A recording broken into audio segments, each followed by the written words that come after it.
All right. So if you work with Digital Wealth Partners, you'd sign up as a client, go through KYC, fund the account, move your assets over. And then they have strategic partners that they work with to allow you to borrow against the assets they're inside institutional custody, where they're not rehypothecated, they're not moved around, there's no chance of loss. Obviously, you still have to service the debt on the loan. They typically see somewhere between 30 and 50% LTV or loan to value. So as an example, put up $2 million, you could borrow $1 million against it. That would be 50% LTV. And you could use those funds however you wanted to, right? For more investments, personal expenses, your lifestyle, or to fund other opportunities. Maybe you want to start a business. As long as you're making the repayments on the loan over time, you're good. And you're not going to have any issues.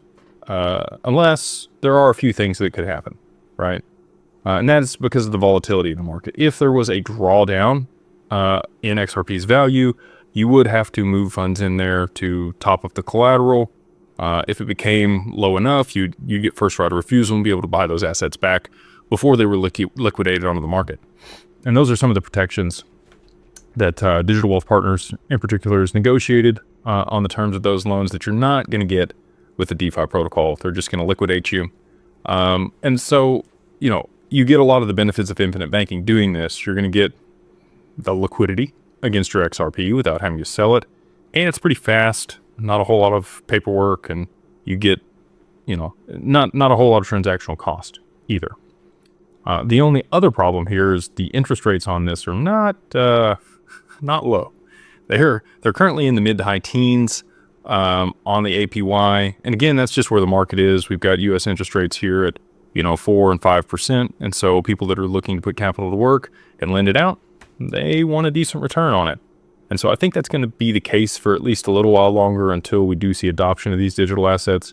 If we do get a Tier 1 designation by the BIS of XRP, then those probably come down substantially. And that would be great for people that are borrowing now because they'd be able to refinance those loans at lower interest rates later. So that's option 1. So let's get into option 2. Option 2 would be to fund a private placement life insurance policy with your XRP. So some PPLI providers accept cryptocurrency directly. And depending on their structure and jurisdiction, that is possible. We do have some partners that we're looking to be able to provide that for. And these are designed for high net worth individuals, and they can accept alternative assets, just like cryptocurrencies, private investments in companies, real estate. Anything from your investment portfolio could be moved into a PPLI policy, depending again on which jurisdiction and where it's structured.